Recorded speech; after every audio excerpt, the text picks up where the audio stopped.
Assalamualaikum warahmatullahi wabarakatuh. Selamat malam Pak Sparta dan teman-teman. Pada kesempatan kali ini, kami ingin menjelaskan tentang risiko keuangan institusi, chapter 2, dari kelas mata kuliah Manajemen Risiko. Next. Kami dari kelompok 3 yang beranggotakan Asila Asya dengan NIM 2020-1211-049, Della Julian dengan NIM 2020-1211-051, dan saya sendiri Daniela Quinta dengan NIM 2020-1211-063. Next. Untuk awalan akan ada introduction atau perkenalan dulu. Next.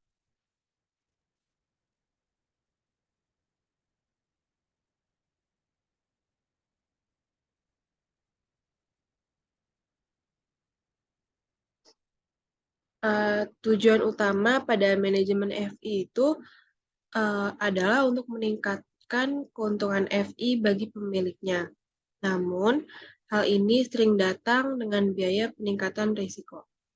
Pada materi ini, mengulas berbagai risiko yang dihadapi LK. Risiko suku bunga, risiko kredit, risiko likuiditas, risiko valuta asing, risiko negara atau negara, risiko pasar, risiko di luar neraca, risiko teknologi dan operasional, dan risiko kebangkrutan. Pada akhir materi ini, Anda akan memiliki pemahaman dasar tentang keragaman dan kompleksitas risiko yang dihadapi manajer LK modern. Dan pada bab selanjutnya akan dilihat pengukuran dan pengelolaan risiko terpenting ini secara lebih rinci. Sebentar.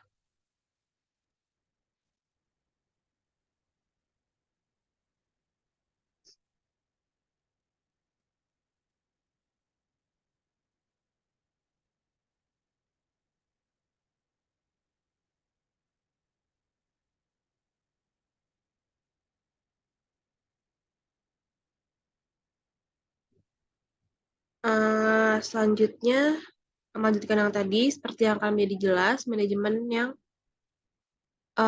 efektif dari ini risiko adalah inti yang dari kinerja FI. Memang dapat dikatakan bahwa bisnis utama LK adalah mengelola risiko-risiko tersebut.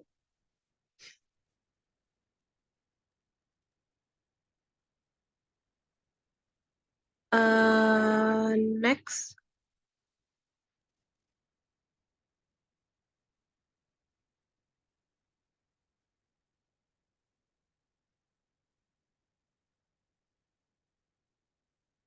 Seperti yang akan menjadi jelas, manajemen efektif dari risiko ini adalah inti dari kinerja FI.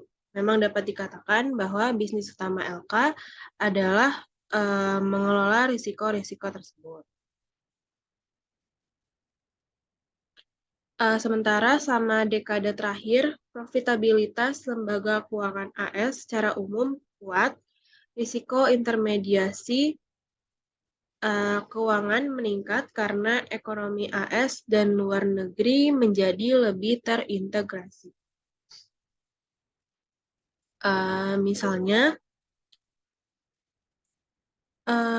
kondisi ekonomi yang melemah di dalam dan di luar Amerika Serikat, khususnya di Yunani, Italia, terus ada di Italia juga, Spanyol, dan Portugal, telah menghadirkan risiko besar bagi LK yang beroperasi di dan memberikan pinjaman ke pasar dan pelanggan luar negeri.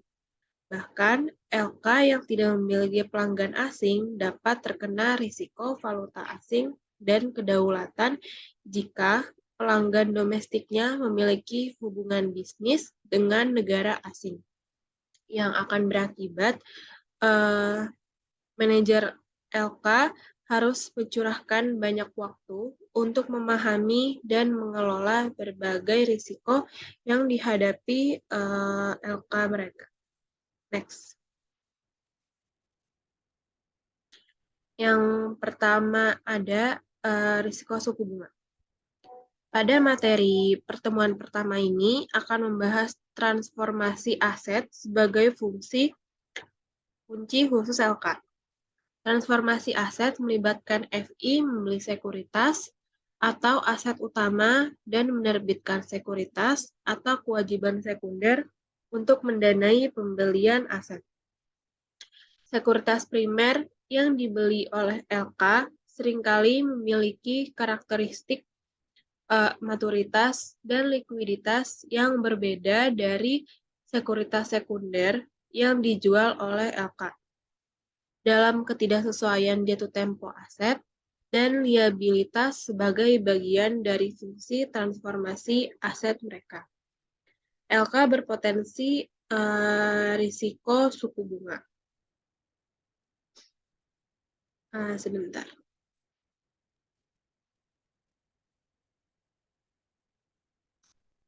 Selanjutnya, next.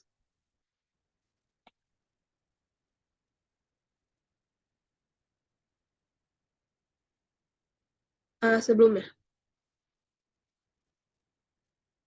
Selanjutnya, selain potensi risiko refinancing atau reinvestasi yang terjadi saat suku bunga berubah, LK menghadapinya nilai pasar risiko juga. Ingatlah bahwa nilai pasar atau wajar aset atau liabilitas secara konseptual sama dengan nilai sekarang. Aruskah saat ini dan masa depan dari aset atau liabilitas tersebut? Oleh karena itu, kenaikan suku bunga meningkatkan tingkat diskonto atas arus kas tersebut dan mengurangi nilai pasar aset atau liabilitas tersebut. Sebaliknya, penurunan suku bunga meningkatkan nilai pasar aset dan kewajiban. Selain itu, jatuh tempo yang tidak sesuai dengan memegang aset jangka panjang daripada kewajiban, berarti bahwa ketika suku bunga naik, nilai pasar aset FI turun dengan jumlah yang lebih besar dari kewajibannya. Hal ini menghadapkan FI pada risiko kerugian ekonomi dan berpotensi adanya risiko kebangkrutan. Sebentar. Selanjutnya, next. Selanjutnya, jika memiliki aset dan liabilitas dengan jatuh tempo yang tidak sesuai membuat LK menghadapi risiko reinvestasi atau pembiayaan kembali dan nilai pasar, LK dapat berupaya melakukan lindung nilai atau melindungi dari risiko suku bunga dengan mencocokkan jatuh tempo aset dan liabilitasnya. Hal ini menghasilkan filosofi umum bahwa pencocokan jatuh tempo entah bagaimana merupakan kebijakan terbaik untuk lindung nilai risiko suku bunga untuk LK yang menghindari risiko. Bagaimanapun juga, jatuh tempo yang cocok tidak selalu konsisten dengan fungsi transformasi aset aktif untuk FI. Yang artinya LK tidak dapat menjadi pengubah aset. Misalnya, mengubah simpanan jangka pendek menjadi pinjaman jangka panjang, dan pencocokan atau lindung nilai neraca langsung pada saat yang bersamaan. Sementara, mengurangi paparan risiko suku bunga, jatuh tempo yang sesuai juga dapat mengurangi profitabilitas LK karena pengembalian dari bertindak sebagai transformator aset penanggung risiko khusus berkurang.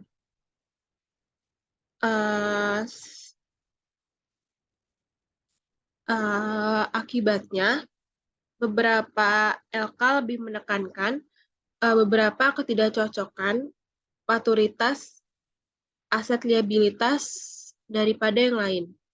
Misalnya, lembaga penyimpanan secara tradisional memiliki aset jangka panjang daripada kewajiban. Sedangkan perusahaan asuransi jiwa cenderung mencocokkan sifat jangka panjang kewajiban mereka dengan aset jangka panjang. Akhirnya, pencocokan jatuh tempo melindungi risiko suku bunga hanya dengan cara yang sangat mendekati dan tidak lengkap. Alasannya bersifat teknis, berkaitan dengan perbedaan antara umur rata-rata atau durasi dan jatuh tempo aset atau liabilitas. Dan apakah FI mendanai sebagian asetnya dengan modal ekuitas serta liabilitas. Dalam contoh sederhana sebelumnya, LK membiayai seluruh asetnya dengan dana pinjaman. Di dunia nyata, LK menggunakan campuran liabilitas dan ekuitas pemegang saham untuk membiayai pembelian aset. Ketika aset dan liabilitas tidak sama, risiko lindung nilai, yaitu menyekat nilai ekuitas pemegang saham FI, dapat dicapai dengan tidak mencocokkan dengan tepat jatuh tempo atau umur rata-rata aset dan liabilitas. Selanjutnya, next.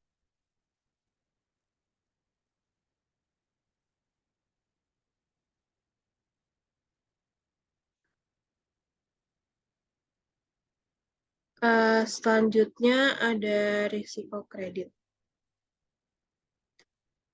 Risiko kredit timbul karena kemungkinan bahwa arus kas yang dijanjikan atas klaim keuangan yang dipegang oleh LK, seperti pinjaman atau obligasi, tidak akan dibayar penuh. Hampir semua jenis LK menghadapi risiko ini. Namun, secara umum, LK yang memberikan pinjaman atau membeli obligasi dengan jatuh tempo yang panjang lebih terekspos dibandingkan dengan LK yang memberikan pinjaman atau membeli obligasi dengan jatuh tempo yang pendek. Yang berarti, misalnya, lembaga penyimpanan dan kehidupan ini mengasumsikan bahwa LK dapat secara langsung mengontrol jatuh tempo, aset, dan liabilitas mereka.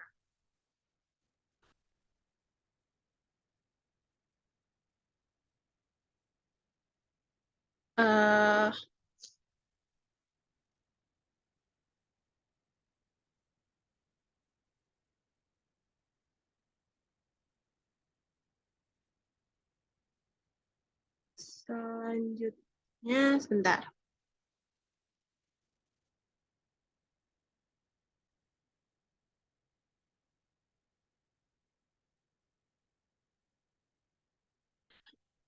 Selanjutnya, oleh karena itu, saat suku bunga turun, banyak peminjam hipotek yang berusaha untuk membayar di muka pinjaman mereka yang ada dan membiayai kembali dengan tarif yang lebih rendah.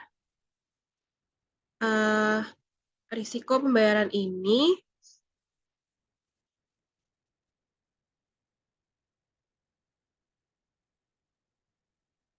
Resiko pembayaran di muka ini yang terkait langsung dengan pergerakan suku bunga dapat dilihat sebagai risiko terkait suku bunga lebih lanjut. Risiko pembayaran di muka telah dibahas dan pada materi ini. Asuransi, next. Asuransi lebih terekspos terhadap risiko kredit daripada reksadana, pasar uang, dan asuransi properti kecelakaan. Jika pokok dari semua klaim keuangan yang dipegang oleh LK dibayar penuh pada saat jatuh tempo dan pembayaran bunga dilakukan pada tanggal yang dijanjikan, LK akan selalu menerima kembali pokok pinjaman ditambah pengembalian bunga, yang artinya mereka tidak akan menghadapi risiko kredit. Namun, Jika peminjam gagal bayar, pokok pinjaman dan pembayaran bunga yang diharapkan akan diterima berada dalam risiko.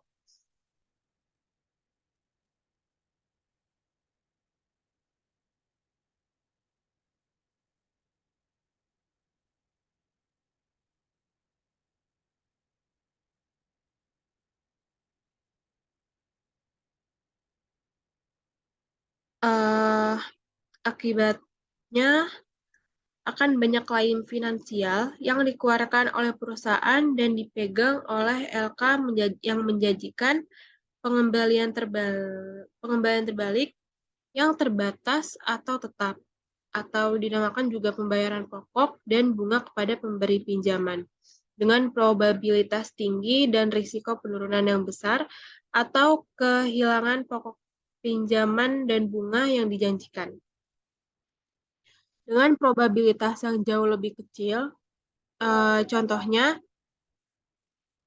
eh, bagus dari klaim keuangan yang dikeluarkan dengan trade-off risiko pengembalian ini adalah obligasi kupon pendapatan tetap yang diterbitkan oleh perusahaan dan pinjaman bank. Dalam kedua kasus tersebut, FI yang memegang klaim ini sebagai aset mendapatkan kupon obligasi atau bunga yang dijanjikan atas pinjaman jika terjadi gagal bayar peminjam. Namun, jika terjadi wan prestasi, FI tidak mendapatkan bunga atas aset tersebut dan dapat kehilangan seluruh atau sebagian pinjaman pokok, tergantung pada kemampuannya untuk mengklaim beberapa aset peminjam melalui proses hukum kebangkrutan dan kepailitan. Uh, Azan dulu ya teman-teman.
Dimulai lagi ya teman-teman, dari contoh tadi yang terakhir. Contoh bagus dari klaim keuangan yang dikeluarkan dengan trade-off risiko pengembalian ini adalah obligasi kupon pendapatan tetap yang diterbitkan oleh perusahaan dari pinjaman bank. Dalam kedua kasus tersebut, FI yang memegang klaim ini sebagai aset pendapatan kupon, obligasi atau bunga yang dijanjikan atas pinjaman tidak terjadi gagal bayar peminjam. Namun, jika terjadi wan prestasi, FI tidak mendapatkan bunga atas aset tersebut dan dapat kehilangan seluruh atau sebagian pinjaman pokok, tergantung pada kemampuannya untuk mengklaim beberapa aset peminjam melalui proses hukum kebangkrutan dan kepailitan. Sebentar.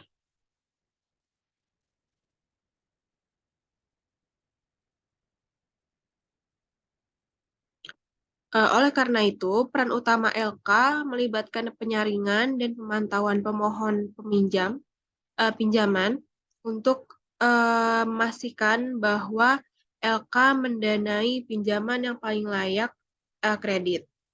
LK yang memegang klaim ini sebagai aset mendapatkan kupon obligasi atau bunga yang dijanjikan atas pinjaman jika tidak terjadi gagal bayar peminjam. Namun, jika terjadi wan prestasi,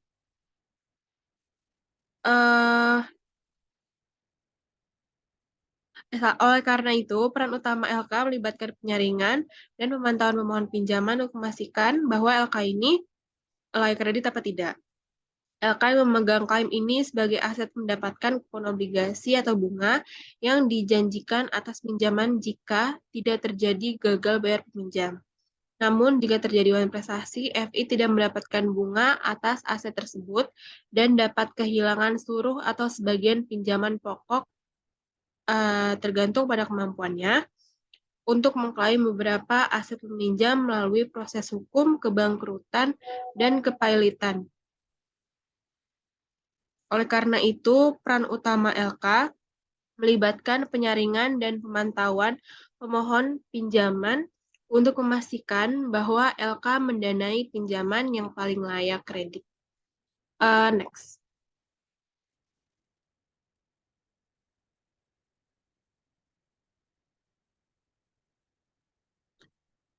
Berikut adalah gambar tarif charge-off untuk kegiatan pinjaman bank umum pada tahun 1984 sampai tahun 2015. Pengaruh risiko kredit tampak jelas pada gambar ini yang menunjukkan tingkat pembebanan atau penghapusan bank komersial untuk berbagai jenis pinjaman antara tahun 1984 dan 2015. Diperhatikan khususnya tingginya tingkat pembebanan biaya yang dialami pada pinjaman kartu kredit selama periode ini. Memang tagihan kartu kredit oleh bank komersial terus meningkat dari pertengahan 1980-an hingga 1993 dan lagi dari tahun 1995 hingga awal 1998. Pada tahun 1998, tagihannya mendatar dan bahkan menurun setelah tahun 1998.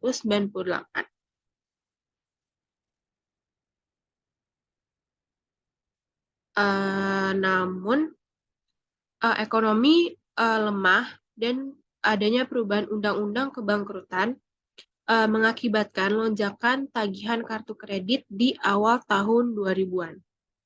Dan selama resesi dari tahun 2007 sampai tahun 2010, terlepas dari kerugian ini, pinjaman kartu kredit yang diberikan oleh bank komersial, termasuk saldo yang tidak terpakai, terus tumbuh dari 1.856 dolar triliun pada Maret 1997 menjadi 4.367 dolar triliun pada September 2008.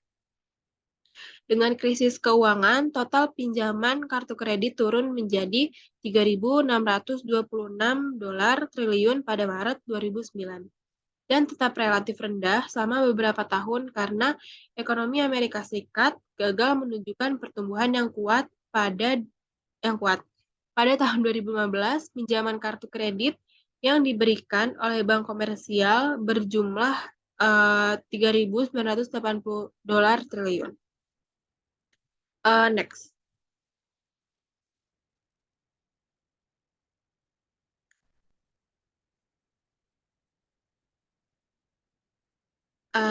Potensi kerugian yang dialami LK dari pemberian pinjaman menunjukkan bahwa LK perlu memantau dan mengumpulkan informasi tentang peminjam yang asetnya ada dalam portofolio mereka dan memantau peminjam tersebut dari waktu ke waktu.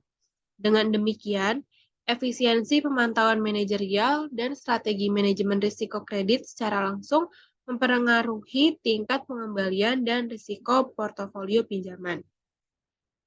Selain itu, salah satu keuntungan yang dimiliki LK dibandingkan investor rumah tangga individu adalah kemampuan untuk mendiversifikasi beberapa risiko kredit dari satu aset dan memanfaatkan hukum angka besar dalam portofolio investasi mereka.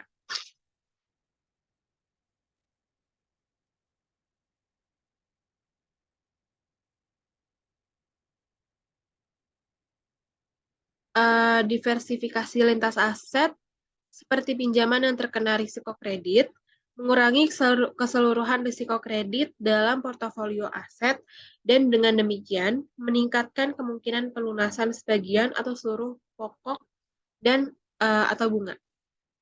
LK mendapatkan pengembalian dolar maksimum ketika semua obligasi dan pinjaman melunasi bunga dan pokok secara penuh. Dan pada kenyataannya, beberapa pinjaman atau obligasi gagal bayar atas pembayaran bunga, pembayaran pokok, atau keduanya. Dengan demikian, pengembalian rata-rata portofolio aset akan berkurang dari kemungkinan maksimum. Pengaruh diversifikasi risiko adalah untuk memotong atau membatasi kemungkinan hasil buruk dalam portofolio. Akibatnya, diversifikasi mengurangi individu risiko kredit spesifik perusahaan, seperti risiko khusus untuk memegang obligasi atau pinjaman General Motors. Sementara membiarkan FI tetap terekspos risiko kredit sistematis, seperti faktor-faktor yang secara bersamaan meningkatkan risiko gagal bayar semua perusahaan dalam perekonomian, misalnya resesi ekonomi. Kami dijelaskan bahwa metode untuk mengukur risiko default dari klaim korporasi individual seperti obligasi dan pinjaman. Pada bab 11 sudah diselidiki metode pengukuran risiko dalam portofolio klaim tersebut.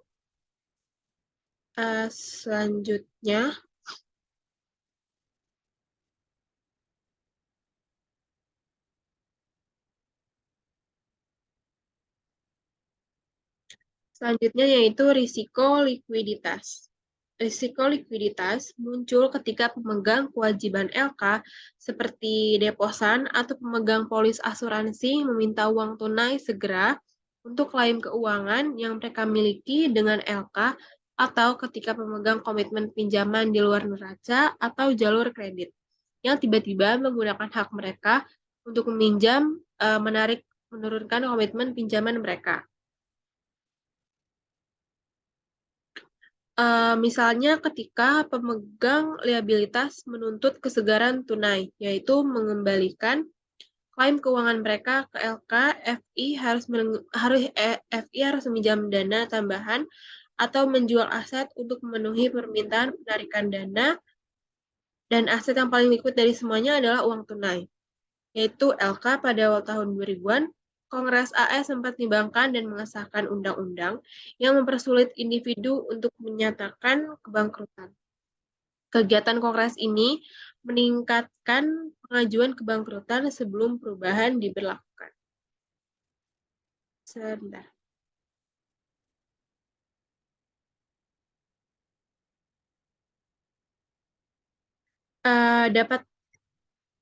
Dapat digunakan untuk memenuhi permintaan pemegang kewajiban untuk menarik dana secara langsung meskipun LK membatasi kepemilikan aset kas mereka karena kas tidak menghasilkan bunga. Kepemilikan kas yang rendah biasanya tidak menjadi masalah.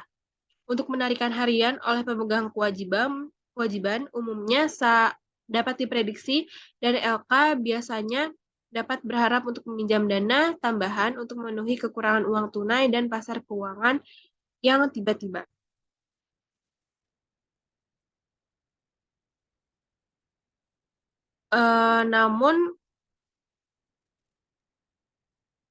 Namun ada kalanya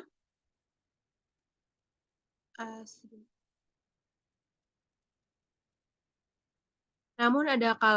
LK menghadapi krisis likuiditas karena kurangnya kepercayaan oleh pemegang kewajiban di FI atau kebutuhan uang tunai yang tidak terduga. Pemegang kewajiban mungkin menuntut lebih besar penarikan dari biasanya. Ketika semua atau banyak LK menghadapi permintaan uang tunai yang sangat besar, biaya dana tambahan yang dibeli atau dipinjam meningkat dan pasokan dana tersebut menjadi terbatas. Konsekuensinya, LK mungkin harus menjual beberapa asetnya yang kurang liquid untuk memenuhi permintaan penarikan pemegang liabilitas. Hal ini menghasilkan risiko likuiditas yang lebih serius, terutama karena beberapa aset dengan pasar tipis menghasilkan harga yang lebih rendah saat penjualan aset dilakukan segera dibandingkan saat FI memiliki lebih baik waktu untuk menegosiasikan penjualan aset.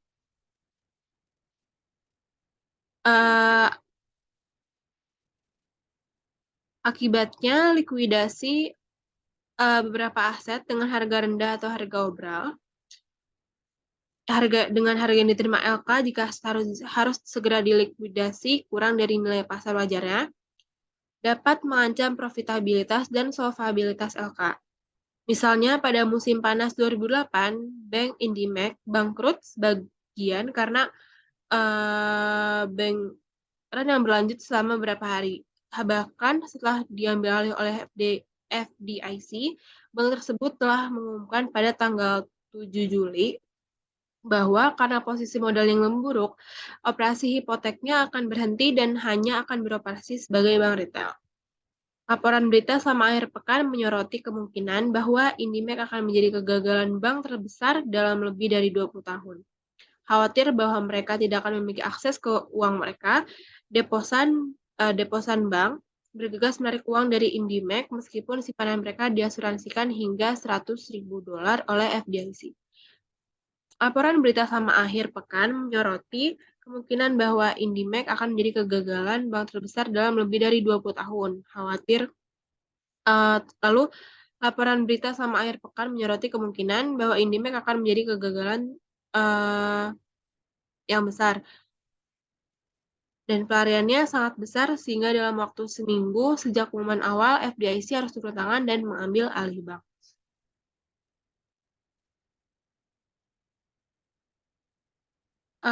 Next, selanjutnya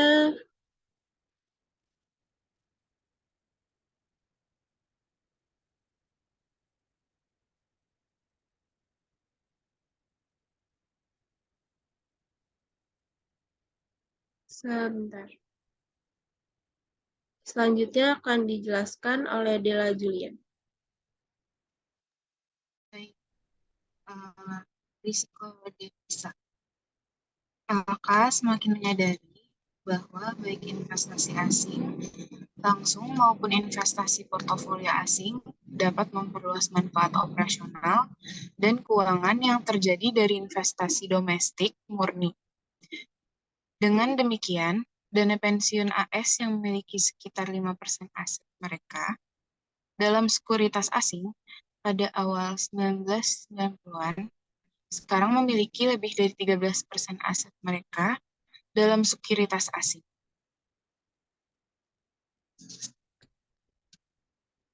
Pada saat yang sama, banyak bank besar AS, bank investasi, dan reksadana menjadi lebih berorientasi global.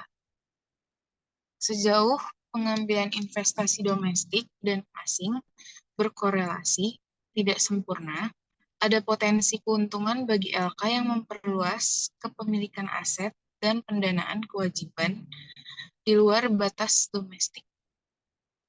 Next.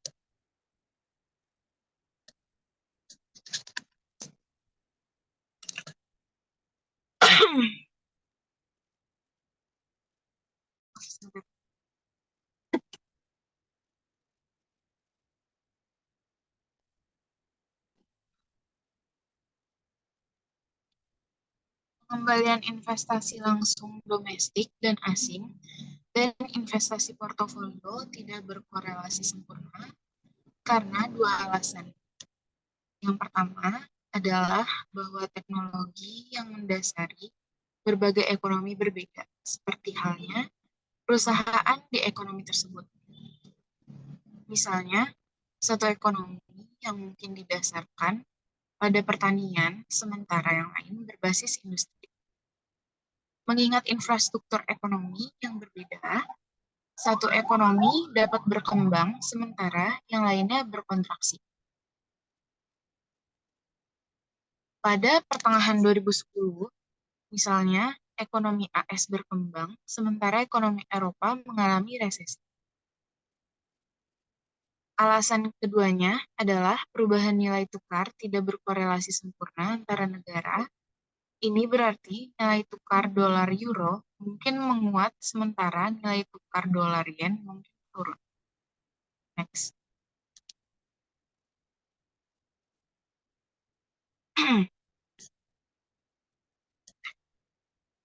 Salah satu manfaat potensial dari prospek FI yang semakin global adalah kemampuan untuk berekspansi ke luar negeri secara langsung melalui cabang atau akuisisi atau secara tidak langsung dengan mengembangkan portofolio aset keuangan yang mencakup sekuritas asing serta sekuritas domestik.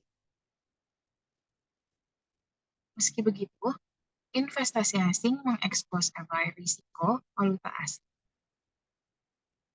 Risiko valuta asing adalah risiko bahwa perubahan nilai tukar dapat berdampak negatif terhadap nilai aset dan kewajiban LK dalam mata uang asing.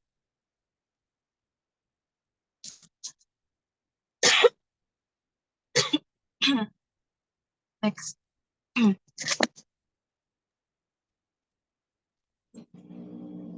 Risiko negara atau risiko kedaulatan.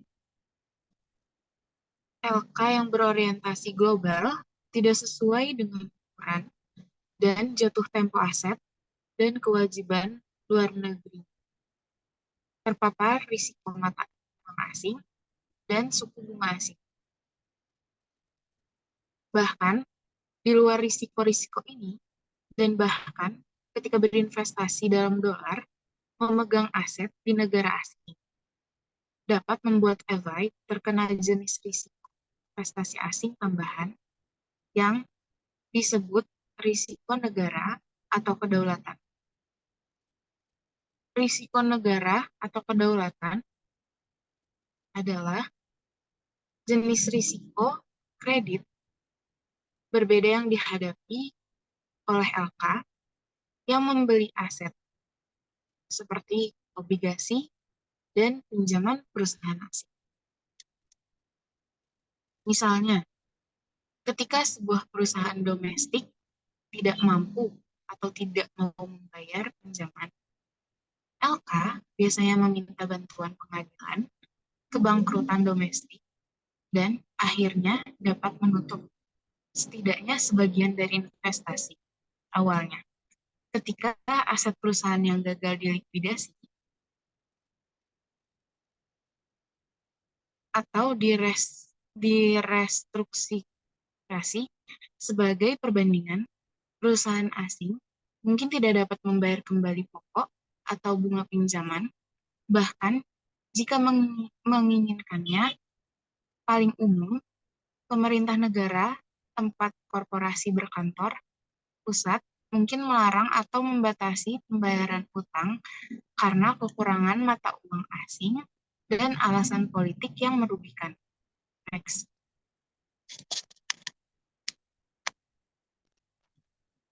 risiko pasar. Risiko pasar ini muncul ketika LK sedang aktif memperdagangkan aset dan liabilitas, dan daripada menahannya untuk tujuan investasi, pendanaan, atau lindung nilai jangka panjang, risiko pasar terkait erat dengan risiko suku bunga, risiko kredit, dan risiko valuta asing. Karena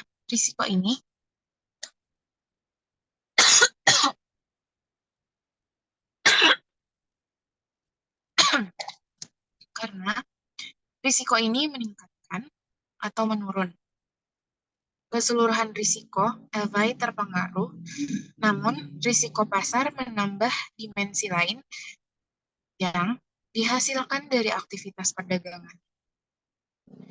Risiko pasar adalah risiko tambahan yang ditimbulkan oleh FI ketika suku bunga, valuta asing, dan risiko kredit digabungkan dengan strategi perdagangan aktif, terutama yang melibatkan cakrawala perdagangan pendek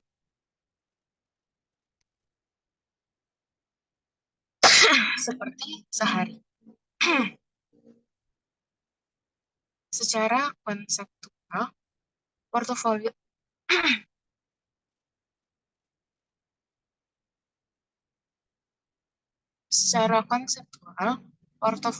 perdagangan FI dapat dibedakan dari portofolio investasi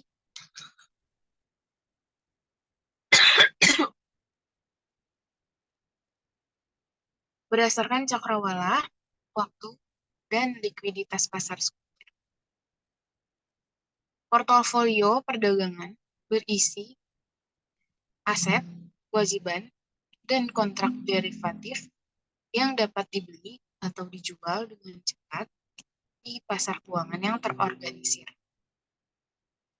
Portofolio investasi atau dalam kasus bank yang disebut banking book berisi aset dan kewajiban relatif tidak liquid dan ditahan untuk periode kepemilikan yang lebih lama.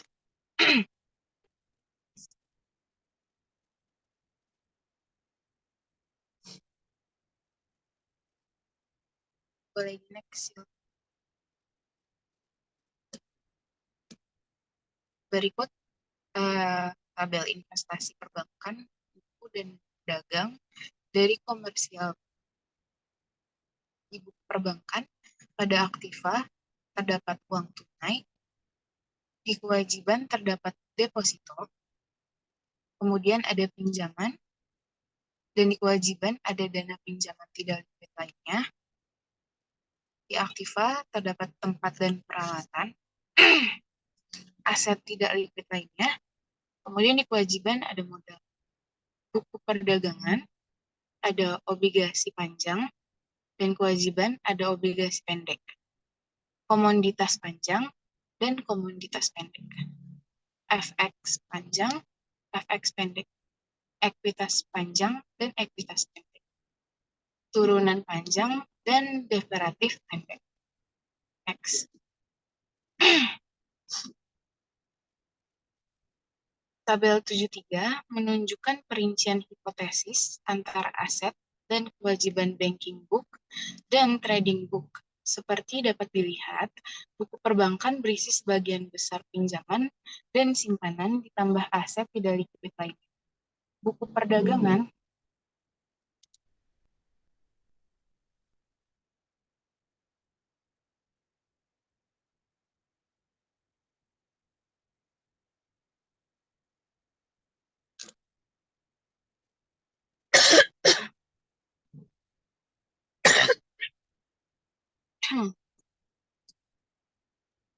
perdagangan berisi posisi long and short pada instrumen obligasi, komoditas valuta asing, ekuitas, derivatif, yang disebut banking book, berisi aset dan liabilitas yang relatif tidak liquid dan ditahan untuk periode penyimpanan yang lebih lama. Tabel tersebut menunjukkan perincian hipotesis antara aset dan kewajiban banking book dan trading book. Seperti dapat dilihat, buku perbankan berisi sebagian besar pinjaman dan simpanan, ditambah aset tidak likuid lainnya. Buku perdagangan berisi posisi long and short pada instrumen seperti obligasi, komoditas valuta asing, ekuitas, dan derivatif yang disebut banking book. Berisi aset dan liabilitas yang relatif tidak likuid dan ditahan untuk periode penyimpanan yang lebih lama. Tabel 73 menunjukkan perincian hipotesis antara aset dan kewajiban banking book dan trading book. Seperti dapat dilihat, buku perbankan berisi sebagian besar pinjaman dan simpanan, ditambah aset tidak likuid lainnya. Buku perdagangan berisi posisi long and short pada instrumen seperti obligasi, komoditas, valuta asing, dan ekuitas dan derivatif. Next. Selanjutnya akan disampaikan oleh Ashila. Selanjutnya yaitu resiko luar neraca.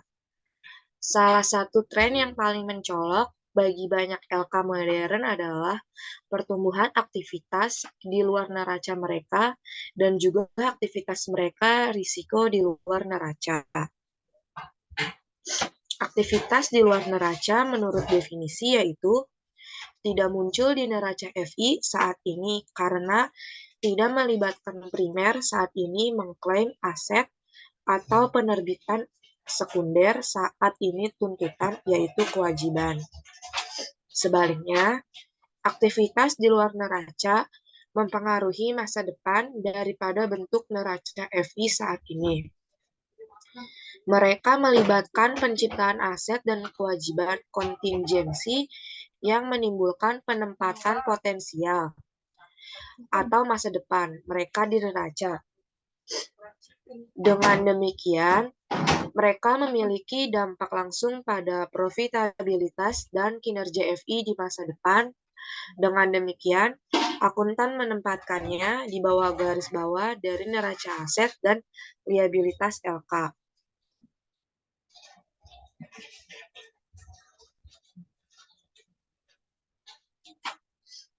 Contoh yang baik dari aktivitas di luar neraca adalah penerbitan standby surat kredit jaminan oleh perusahaan, asuransi, dan bank untuk mendukung penerbitan obligasi daerah.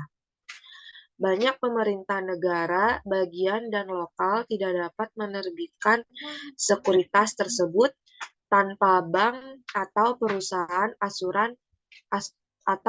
asuransi surat jaminan kredit yang menjanjikan pembayaran pokok dan bunga kepada investor jika Kotamadya gagal membayar kewajibannya di masa depan.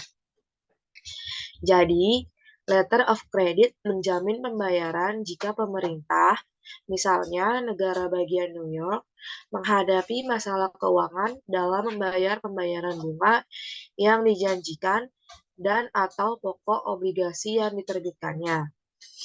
Jika arus kas Pemkot cukup kuat untuk melunasi pokok dan bunga hutang yang dikeluarkannya, surat jaminan kredit yang diterbitkan oleh FI kadaluarsa tidak bisa digunakan. Tidak ada yang muncul di neraca FI hari ini atau di masa depan. Namun, biaya yang diperoleh untuk menerbitkan surat jaminan kredit muncul di laporan laba rugi FI. Akibatnya, kemampuan untuk memperoleh pendapatan fee sementara tidak memuat atau memperluas neraca telah menjadi motivasi penting bagi LK untuk menjalankan bisnis off balance sheet. Sayangnya, aktivitas ini tidak bebas risiko. Misalkan, pemerintah kota gagal membayar bunga obligasi dan pembayaran pokoknya. Kemudian, kewajiban kontingensi atau jaminan yang diterbitkan LK menjadi kewajiban aktual yang muncul di neraca LK. Artinya, FI harus menggunakan ekuitasnya sendiri untuk mengkompensasi investor obligasi daerah. Letter of credit hanyalah salah satu contoh aktivitas di luar neraca. Lainnya termasuk komitmen pinjaman oleh bank, kontrak layanan hipotek oleh lembaga penyimpanan, dan posisi di forward, future, swap, dan sekuritas derivatif lainnya oleh hampir semua LK besar. Meskipun sebagian dari aktivitas ini disusun untuk mengurangi exposure FI terhadap risiko kredit, suku bunga atau valuta asing, kesalahan pengelolaan atau penggunaan spekulatif dari instrumen ini dapat mengakibatkan kerugian besar bagi FI.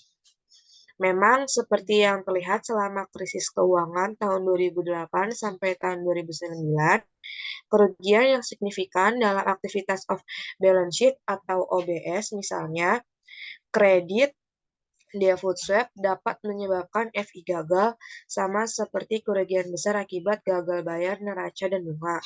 Tingkat resiko dapat menyebabkan FI gagal.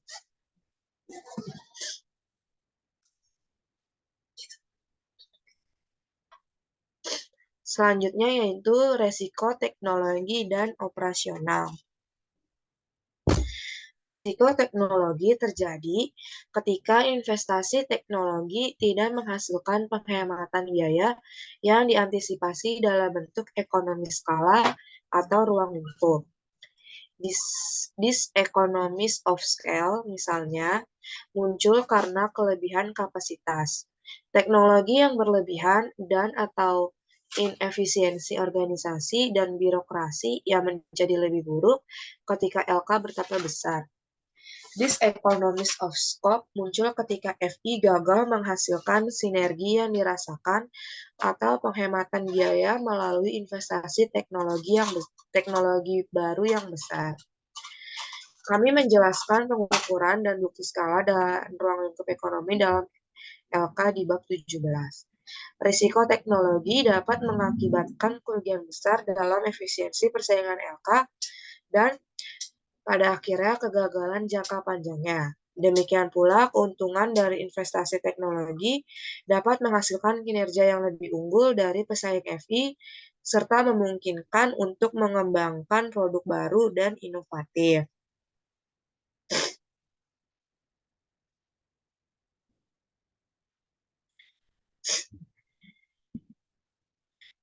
Resiko operasional sebagian terkait dengan resiko teknologi dan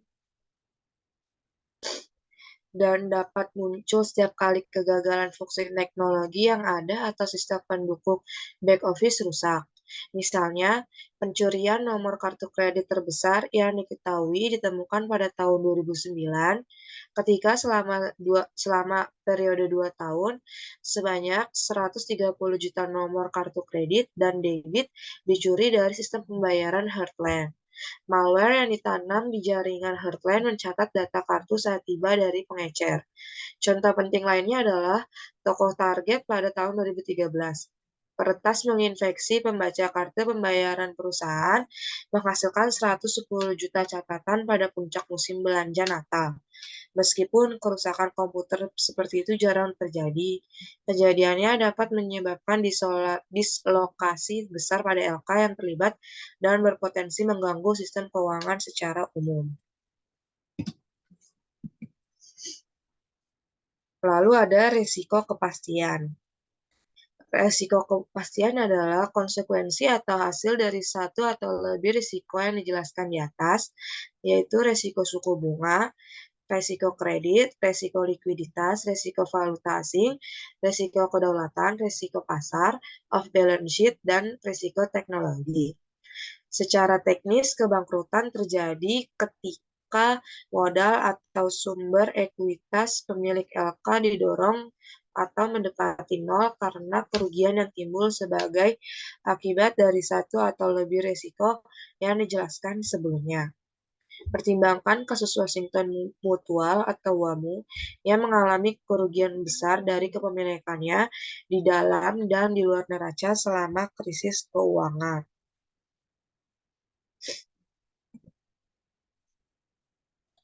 Lalu ada risiko lain dan interaksi risiko. Dalam bab ini,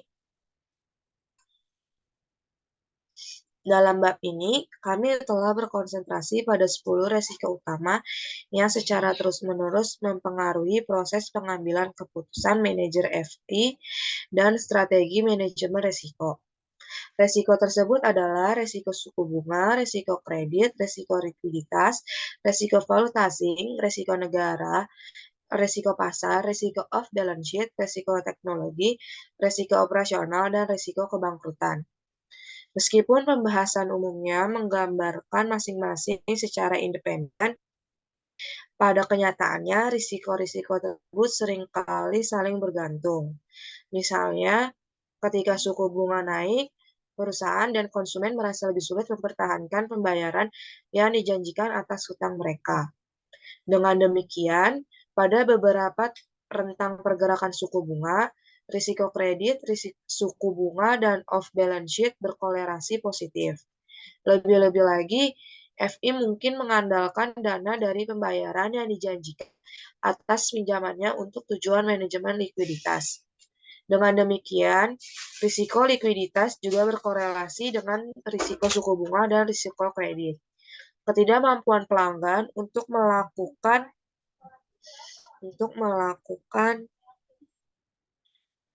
melakukan pembayaran yang dijanjikan juga mempengaruhi pendapatan dan laba LK, dan akibatnya posisi ekuitas atau modalnya.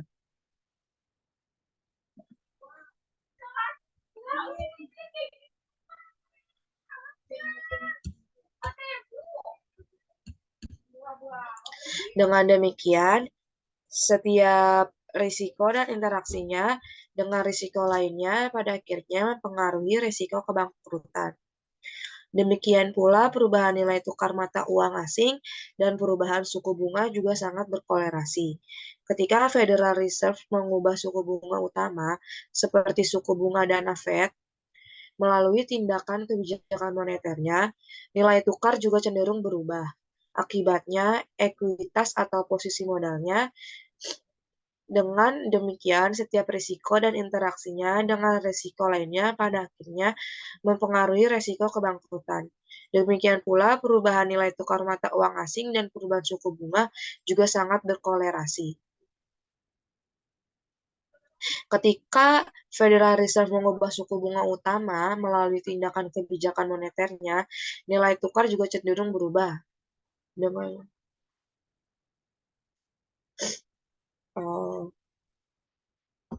Next.